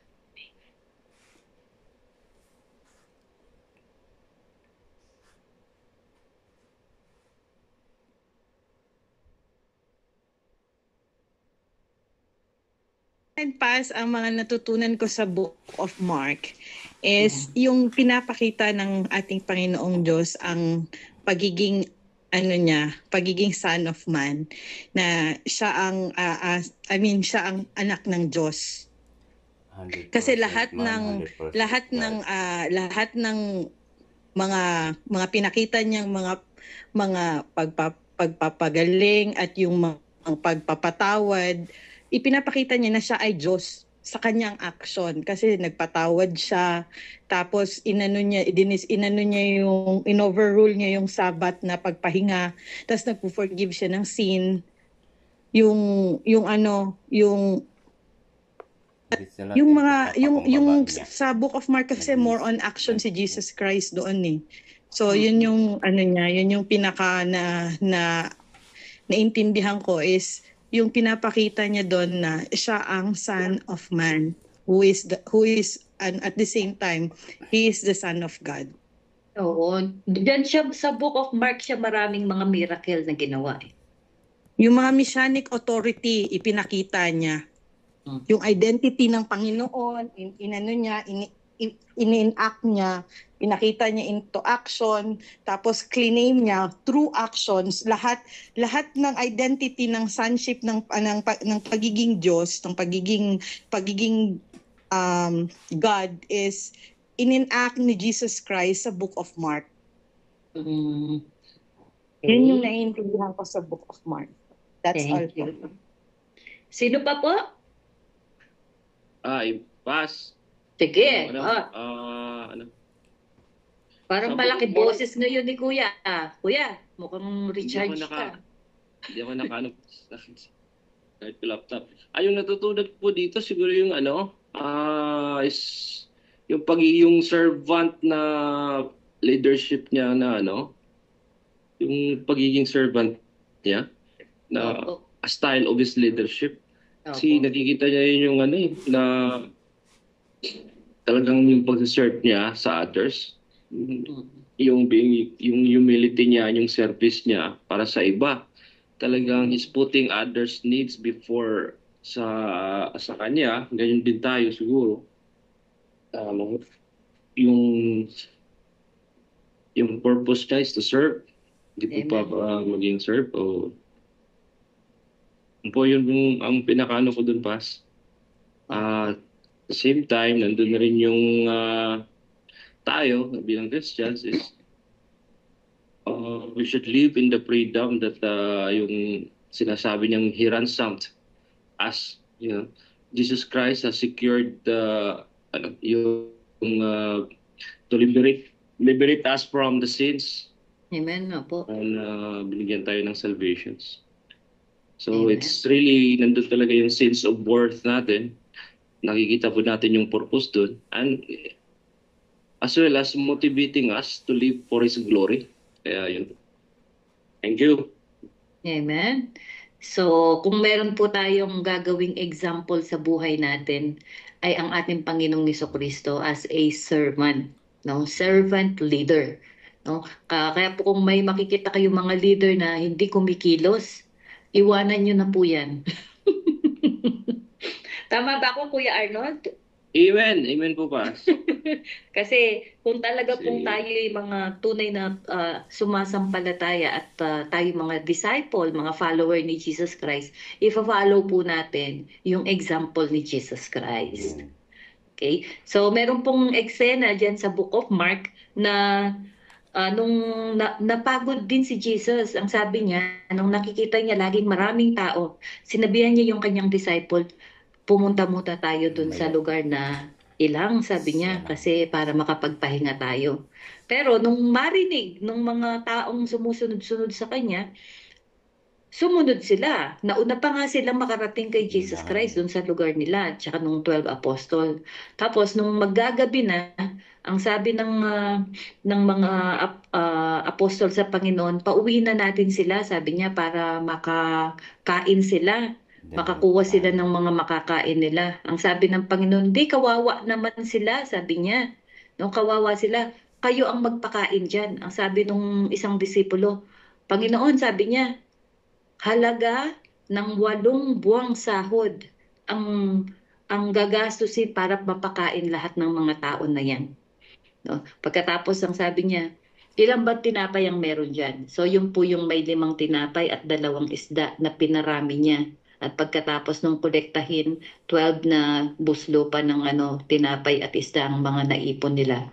So makikita natin na ang Panginoon, hindi lang siya basta servant, maawain talaga siya. Talagang feeding ang ginagawa niya. Nag-feed siya physically at saka nag-feed siya spiritually sa mga tao. Kasi yan ding Book of Mark, maraming mga parable na itinuro ang ating Panginoong Jesucristo. Yung the kingdom of God is like, the kingdom of God is like. So ito po ang ating Panginoon nagpakain sa pamamagitan ng spiritual food at nagpakain sa physical. Maawain po ang ating Panginoon na mahabagin. Ayaw niya nagugutom yung mga follower niya. Sige, sino pa pong merong idadagdag? Amen po. Pas, dagdag ko lang din dyan sa sa passage na yan na nagpakain ng Panginoon. It is another representation din ng pagpapakain niya sa maraming tao with the 8 yung ilang piraso lang ng tinapay at isda. The same thing as the God the Father done to the Israelites in the manna, yung nagpapaulan siya ng manna. So the same characteristic na ipinakita ng Panginoon that He is God, yung mga Messianic nga, isa yan siya sa proof na He is God. Amen. Sige, Kuya Richard, may sasabihin ka? Opo, Pas, yung regarding po dun sa natutunan ko, maraming salamat sa Book of Mark. Yun nga po, yun po yung first account ng ating Panginoon sa buhay niya. Bilang Panginoon natin. And yun po yung first historical and traditional na libro na ginawa ni Mark bilang Christian as this Christian. So yung miracle na ginawa niya, so dito sa Book of Mark is mapapatunayan po natin na siya yung ating Panginoon na pwedeng ang imposible maging posible dahil sa kanyang sa kapangyarihan po niyang taglay. Chapter 27. Ayan, yan po yung memory verse din natin, no? Everything is possible to those who believe. Sabi. Opo, Sa Pas. lahat. Opo, Pas. Regarding that. So maraming salamat po sa natutunan ko ngayon. Talagang nakita ko nga na ganun na doon lang po sa ating Bible. So, if you believe also being a believer, doon natin na mararamdaman na ang Diyos ay buhay. Nandun siya palagi sa atin. So, yun po. Maraming salamat po, Pas. Amen. Hallelujah. Gusto ko din po yung sinabi na passage dun sa chapter 10. Nung tinanong ng tatay, sabi niya, if you can, sabi niya, I can, sabi ng Lord, diba? So sa Panginoon, kaya niya po lahat gawin. Walang imposible sa Kanya. Ang question lang dito, papaano yung faith mo? So if you have faith, posible po ang lahat ng bagay. Opo. Amen. Nga po, di ba, Pas, dito rin sinasabi sa Mark na kung meron kang maliit na pananampalataya. So, Yung pong mustard seed, opo, inano din po niya yon yung parable. Kasi nag-umpisa siya sa parable ng the sower. Pagkatapos the parable kung papaano tumutubo yung seed. Tapos, yun nga po yung sa butil daw po ng mustasa. Opo. Yan. So, tinuro din ng Lord paano tayo lumago sa pananampalataya. Na yung maliit na pananampalataya ay hindi binabaliwala ng Lord. Pero dinidesire ng Lord na mag-grow yung pananampalataya po natin na yun. Amen? Amen. Pas dito po sa ano po yung parang ma-insert pa po natin dito sa Mark 1 sa verse 17, sabi ni Jesus, "Come follow me," Jesus said, "and I will make you fishers of men." Yan yung Okay po. Yung pong, kasi di po ba sila Peter, usually yan, mga fisherman sila. So iiwanan na nila Peter yung dati nilang trabaho at gagawin silang fishers of men. Ito nga po yung tayo'y mamalakaya ng mga tao. Tayo po'y magiging disciple ng mga tao. Amen. So the same Peter po yun pa, sinasabi niya lagi, sa prayer niya, I mean, yung i-deny niya yung self niya to follow him, right? Tama po ba yun? Yung pong the same Peter, no? Is the same Peter po, no?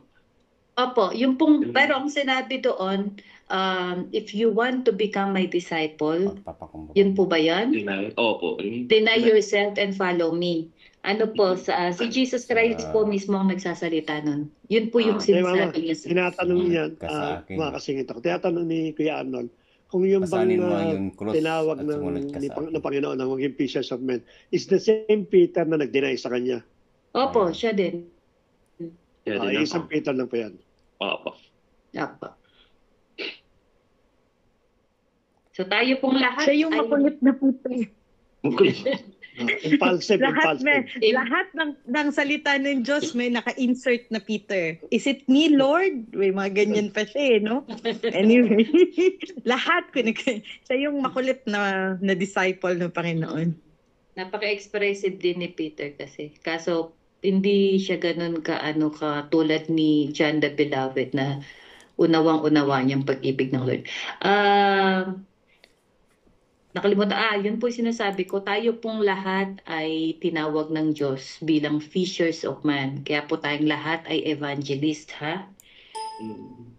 Okay, so yun po yung ibig sabihin, yung go to all nation and proclaim the gospel. Okay? Proclaim the gospel, baptize them in the name of the Father, the Son, and the Holy Spirit.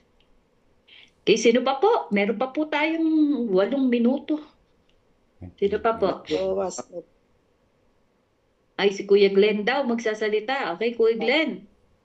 Dito po sa Mark po, yung natutunan din po yung kung gaano makapangyarihan po yung pananalig po natin, pananampalataya. Po. Dahil dito nga po sa Mark po na marami nga pong mga miracles na nagawa. Ito po ay dahil po sa pananampalataya po. Ayun lang po. Amen. Tama. Amen. Amen, Kuya Glenn. At nai-apply ni Kuya Glenn yung pananampalataya na yun, Kuya Glenn, di ba? medyo nagsusway ng konti yung faith pag medyo wala nang laman yung bulsa, pero babalik ka talaga, babalik sa pananampalataya kasi yung pananampalataya, merong kang kapupuntahan eh. So ayan si Kuya Glenn, meron na siyang kumpanya. Praise the Lord sa buhay ni Kuya Glenn. Sino pa yung kaninang gustong magsalita na wala? So na, sino pa po? Meron pa po?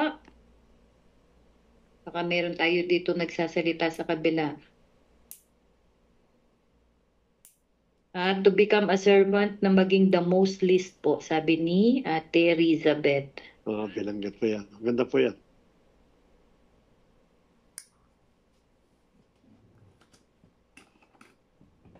Ate Danica, huwag kang mahiya. Ikaw naman, no? Hindi ko lang naintindihan yung sinulat mo. Nagtampo ka na yata. I love you, Ate Dan. Sige po, wala na po ba? Sige, eko pa. Palagay ko, that's it. Okay, so sige, close po natin sa panalangin. Kuya Glenn. Kuya Glenn. Kuya Glenn, close mo ang ating Bible study. Amen po, Pas. Tayo po'y manalangin. Teka lang po, Kuya Glenn. Dahil ang Lord po natin ay nagbigay ng napakagandang example, ay servant leader. So tayo pong lahat, ang aim natin sa iglesyang ito, tayong lahat po ay servant leader ng Panginoon. Wala na pong mga sitting ministry, ha? Tapos na po yun. Lahat po tayo ay servant leader po. Sige po, Kuya Glenn, maraming salamat. Ministry. Amen po. Tayo po'y manalangin para sa pagtatapos po ng ating gawain po. Lord, Ama namin nasa langit, pinupuri ka namin, Lord. Napasalamatan ka namin, Lord. Nadakila ka namin, Panginoon. Lord, maraming salamat, Lord. Mula sa umaga, Panginoon, ang pag-iingat mo hanggang sa mga oras ito, Panginoon. Hanggang sa mamayang pagsama mo sa amin sa iyong pagtulog, Panginoon. Maraming salamat, Panginoon. Lord, maraming salamat sa oras na nilaan mo upang kami makapakinig ng iyong mga banal na salita, Panginoon. Maraming salamat, Panginoon, sa patuloy na ginagamit mo, Panginoon, upang maghayag ng iyong salita, Panginoon. Patuloy mo silang i-bless, Panginoon. Lord, patuloy mo i-bless ang mga kapatiran, Panginoon, na dito, Panginoon, para lalo kami makapakinig at may sa buhay namin, Panginoon, ang iyong mga aral, ang iyong mga turo, Panginoon. Yes, Lord. Lord, maraming salamat, Panginoon, sa iyong pagsama sa amin, Panginoon, sa araw-araw, Panginoon. Lord, nawa, Panginoon, ang lahat ng amin napakinggan, Panginoon, ay hindi man po namin magawa sa ngayon, Panginoon, but sa tulong ng Espiritu Santo, Panginoon, unti-unti po namin itong may apply, Panginoon, sa aming mga pang-araw-araw na buhay, Panginoon. Amen, Lord. Lord, maraming salamat po, Panginoon, sa mga buhay, Panginoon, na yung ginagamit, Panginoon, upang makapakinig ng yung banal na salita, Panginoon. Lord, muli, Panginoon, sa anumang oras na saan kami ngayon, Panginoon, patuloy mo kaming gabayan, Panginoon, sa aming pagtulog, Panginoon, na Panginoon ay makapanaginip kami, Panginoon, ng makalangit na magandang, Panginoon. Lord, muli, Panginoon, sa iyo lang po namin binabalik, Panginoon, ng pinakamataas na papuri, pasasalamat, pagdakila, Panginoon. Ang lahat ng anak ng Diyos ay magwika ng Amen. Amen. God bless po. Salamat po sa God bless po. Ang dami na naman natin. God bless. Praise the Lord. Praise the Lord.